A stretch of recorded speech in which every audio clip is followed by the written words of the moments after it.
vous êtes bien dans En pleine forme, votre émission de santé, de conseils, de bien-être. Tous les experts sont là pour répondre à toutes vos interrogations. Aujourd'hui, on répondra à des interrogations sur des problèmes d'argent. L'argent, ça nous préoccupe tous. On parlera aussi de dents. C'est une malheureuse téléspectatrice qui perd ses dents à 26 ans. Notre chirurgien dentiste va lui donner des conseils. Et enfin, on parlera d'une séparation douloureuse. Si mesdames ou messieurs, vous vous séparez avec votre conjoint, les conseils de notre PNL seront là pour vous aider dans cette étape de votre vie. Bonjour à tous. Bonjour Myriam. David Bonjour, Gutmann, chirurgien dentiste, Manuel Kissoun, spécialiste en PNL, et Thibaut Cabri, coach libérateur de potentiel. Bonjour Myriam. Comment vous allez? Très bien. Très heureux d'être avec toi. Alors aujourd'hui, on perd nos dents sur le plateau. On va essayer de ne pas perdre ses dents, justement. On va justement essayer de ne pas perdre ses dents, effectivement, avec vous, avec vos conseils, en suivant cette émission. C'est une personne qui est jeune. Ça m'a vraiment surpris quand j'ai regardé, quand j'ai lu cette question. Elle a que 26 ans et elle perd déjà ses dents. Qu'est-ce qui se passe? Bon, déjà, on va noircir. Alors, on va noircir. La question, c'était... Redites-moi la question, c'était j'ai 26 ans. J'ai 26 ans. Il me manque déjà des dents et j'ai peur de finir édenté. Moi, je pensais que c'était surtout un problème de personnes âgées, mais pas du tout, en fait. Non, alors, donc, on va noircir vraiment le tableau. On va imaginer que la personne soit édentée ou qu'elle devienne édentée. Édentée, qu'est-ce que ça veut dire? Ça veut dire sans dents, qu'elle perd toutes ses dents. En noircissant le tableau, à l'heure actuelle, il existe certaines techniques, notamment les implants, qui permettent de rétablir une denture, une dentition. Voilà. Donc, il ne faut pas s'imaginer, je n'ai plus de dents, c'est la catastrophe. Voilà. Alors, évidemment, ne plus avoir de dents à 26 ans, c'est embêtant, bien sûr. Très voilà. jeune, vous trouvez Bien sûr pas? que c'est jeune, bien sûr. Au cabinet, malheureusement, on voit beaucoup de personnes, par peur du dentiste, par manque de temps, par beaucoup de facteurs, qui ne viennent pas, qui se laissent aller et qui perdent des dents ou qui ont des grosses caries, des grosses infections. Et en tant que praticien, on est obligé d'extraire les dents. Alors, tout le but, justement, de cette personne-là qui a quelques dents en moins, d'éviter qu'elle soit édentée. Alors, comment faire? Déjà, c'est qu'elle aille souvent chez le dentiste. Et il ne faut pas s'imaginer que ne pas avoir quelques dents, c'est tout de suite la catastrophe, on ne peut plus rien faire. En tant que praticien, heureusement, on peut récupérer cette personne-là en lui soignant effectivement les dents qui lui restent, en traitant les caries, en traitant les infections. Et maintenant, par certaines techniques, les implants, les bridges, les appareils dentaires, il existe maintenant beaucoup de techniques pour nous en tant que praticiens. On peut récupérer ce style de cas. Beaucoup de personnes, encore une fois, se disent « Allez, je ne peux plus aller chez le dentiste, j'ai plus envie, j'ai trop de problèmes, je n'y vais pas ». Non, au contraire. C'est peut-être parce que l'on a beaucoup de problèmes aux dents qu'il faut aller chez le dentiste, qu'il faut se prendre en charge et justement régler ce style de problème. Quelles sont les causes? C'est une infection, un problème qu'on n'a pas traité? Les causes, il y a la négligence. Certaines personnes se négligent, ne vont pas chez le dentiste. Il y a aussi la peur. Malheureusement, au cabinet, on voit beaucoup de gens qui ont très peur du dentiste. Dès que ces personnes-là, je peux comprendre, voient une seringue, voient la fraise, la turbine, se disent non, je ne veux pas. Et alors effectivement, donc ça commence comme ça, puis après il y a les infections, il y a les grosses caries, on se laisse aller, on perd des dents, les dents commencent à bouger, les gencives commencent à se rétracter, et là on a le tableau noir justement. Donc tout le but du praticien, c'est d'essayer de motiver, c'est ce qu'on appelle la motivation, de motiver la patiente pour qu'elle reste au cabinet, qu'elle se traite, et de pouvoir récupérer petit à petit son état dentaire. Rien n'est perdu. Ne nous disons pas, il me manque des dents, j'ai des caries, c'est perdu, j'en peux plus.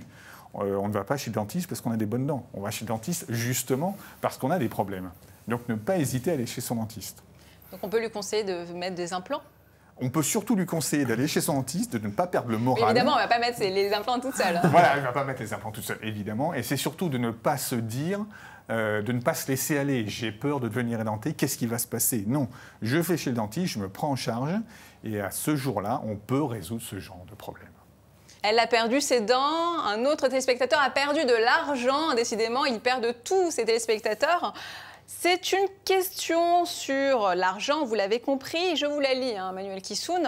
Mon mari a hérité d'une grosse somme d'argent cette année et depuis, rien ne va plus. Il gaspille, il gère mal son argent et ça crée de réels problèmes au sein du couple.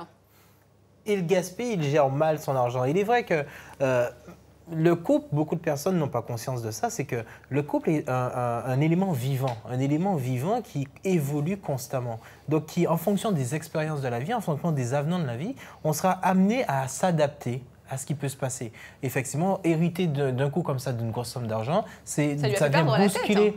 C'est pas qu'il ait perdu la tête, c'est que ça vient bousculer une systémique. Ça vient bousculer une systémique parce qu'ils avaient l'habitude de fonctionner d'une certaine façon. Ben là, il faut réapprendre à fonctionner avec cette nouvelle somme d'argent. Et bien sûr, ça demande aussi de revoir les valeurs du couple, d'ajuster les valeurs de tout un chacun. Parce que cette dame qui estime que son mari dilapide de l'argent, si ça se trouve, elle, cette valeur argent, elle ne l'a pas. Alors que son mari, lui, ben, peut-être que c'est maintenant que cette valeur argent se trouve être nourrie, satisfaite. Donc, il en profite un maximum.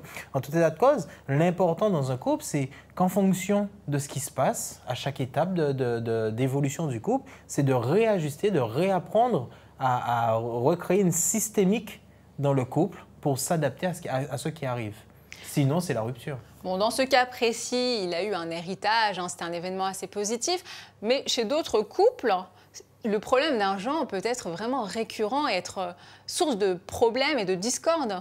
C'est vrai que le problème de couple peut être lié à l'argent. Beaucoup de problèmes de couple peuvent être liés à l'argent pour la simple et bonne raison que souvent, il y a un déséquilibre en termes de revenus où il y en a un peut-être qui investit plus d'argent dans le couple que l'autre. Et en fait, à ce moment-là, il y en a un qui trouve qu'il n'a pas sa place, qu'il n'arrive pas à trouver sa place. Peut-être que celui qui investit plus essaye d'imposer une vision, une règle au sein du couple, partant du principe que c'est lui qui investit, ou celle qui investit un peu moins, la personne qui investit un peu moins dans le couple, elle se dit qu'elle n'a pas de légitimité dans le couple, peut-être parce qu'elle s'occupait de la maison. Et là aussi, on est toujours sur une systémique. Quel est le rôle de tout un chacun dans le couple? Quel est l'objectif commun dans le couple? Parce qu'en fait, on a deux entités dans un couple. Ces deux entités doivent générer et avoir un but commun qui sont les valeurs du couple et voir comment elles peuvent satisfaire, en étant chacune ce qu'elles sont, ces valeurs de couple de manière à toujours avancer, à aller de l'avant. Comment faire en sorte que la question de l'argent ne soit pas un problème? Est-ce qu'il faut séparer les budgets? Est-ce qu'il faut faire de la PNL, de l'hypnose pour avoir un autre rapport avec l'argent? Faire de la PNL pour avoir un rapport avec l'argent, parce que l'argent, c'est une valeur qui, effectivement, est très tabou. Tabou surtout ici. Surtout en France. Parler de l'argent, c'est vrai que c'est quelque chose qui n'est pas bien. Dire combien on gagne, c'est quelque chose qui est mal vu. Donc que ce soit une grosse somme ou une petite somme, c'est toujours difficile pour la majorité des gens de parler de leurs revenus, alors que c'est quelque chose de normal. C'est quelque chose de normal qu'il faut apprendre à accepter et comprendre la valeur de l'argent. Il ne faut pas en faire non plus une finalité. Seulement, c'est un moyen qui reste important pour évoluer tout à chacun. Puis il faut surtout régler ce problème rapidement parce que sinon ça peut vraiment mal se finir, ça peut même se finir en séparation. Je pense qu'il y en a des couples qui se sont séparés pour une question d'argent. Pour une question d'argent, bien sûr. Et c'est justement une des questions que nous avons. Bon, on ne connaît pas la cause de cette séparation, mais en tout cas la personne en souffre. Elle s'appelle Juliette et elle sort d'une relation de couple qui a duré 10 ans. Et la pauvre vient de rompre avec son conjoint et elle aimerait avoir des coachs en libération pour se sentir mieux. D'accord. Et elle demande quelque chose de particulier? Elle aimerait effectivement retenter l'aventure avec quelqu'un d'autre. D'accord.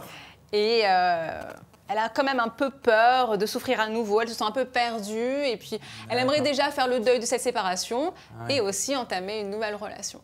Ok, super. Alors, bon, si elle veut... Une mauvaise nouvelle pour une bonne nouvelle. Eh oui, parfois il faut tomber pour se relever. Donc effectivement, la première étape, c'est le deuil. Faire son deuil de la relation. Donc le deuil, c'est désamorcer la charge affective. Pouvoir regarder en arrière sans que ça fasse mal.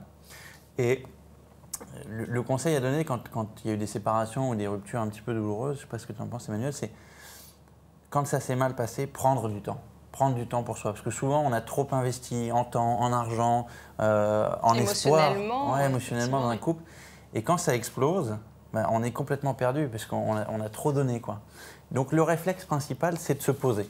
Voilà, on prend du temps pour soi, on prend du temps pour faire son deuil. Il ne faut pas qu'elle se remette tout de suite avec une autre personne, il faut qu'elle prenne le temps de se retrouver elle-même. De se recentrer, on se recentre sur soi. On prend maintenant soin de soi. Il y a beaucoup de réflexes de gens qui ne veulent pas regarder en arrière ou se regarder à l'intérieur et qui ressautent, qui reprennent le prochain train qui passe et qui renchaînent sur une expérience. Ils veulent combler le vide laissé par l'autre, par un autre. Ouais, ou parce qu'ils n'ont pas envie de se retrouver seuls, alors que c'est le moment de se retrouver seuls. C'est le moment de regarder justement qu'est-ce qui a été dans le couple, qu'est-ce qui n'a pas été. Quels ont été les besoins qui ont été satisfaits et ceux qui n'ont pas été satisfaits. Quelles valeurs on partageait dans ce couple. Est-ce qu'on allait dans la même direction? Voilà, regardez tout ça. Manuel, je vous vois acquiescer. Qu'est-ce que vous en pensez? Bah, effectivement, c'est vrai que cette notion de sauter dans le train à certains moments, c'est des étapes du deuil qui est l'étape de la colère, où à cette étape, malheureusement, les gens arrêtent leur deuil et sautent dans ce train. Un peu comme s'ils voulaient se venger de l'autre, parce que c'est aussi un moment où en fait on regarde en arrière, et là où ça devient difficile, où en fait on se dit mais ce sont des années perdues.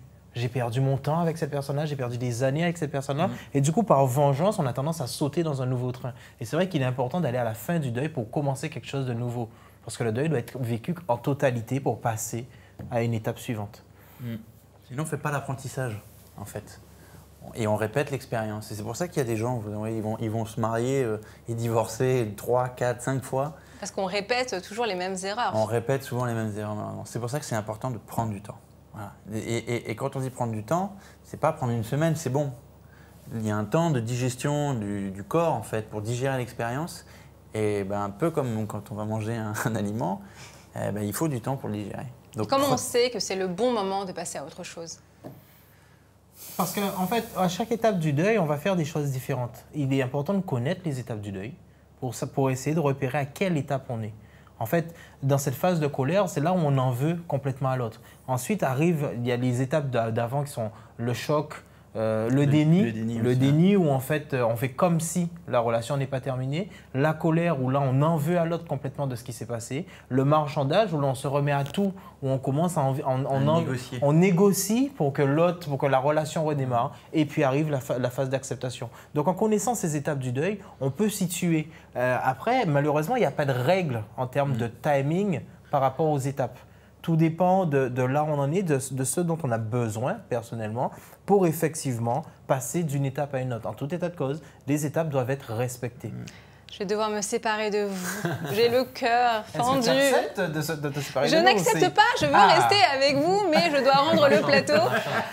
Mais je vous retrouve très bientôt avec peut-être ces spécialistes ou peut-être avec d'autres. Il suffit de nous envoyer vos questions sur www.enpleineforme.net. On sélectionnera nos spécialistes en fonction de vos questions. Je vous attends avec impatience et je vous dis à très bientôt pour nous retrouver dans la joie et la bonne humeur. À très bientôt.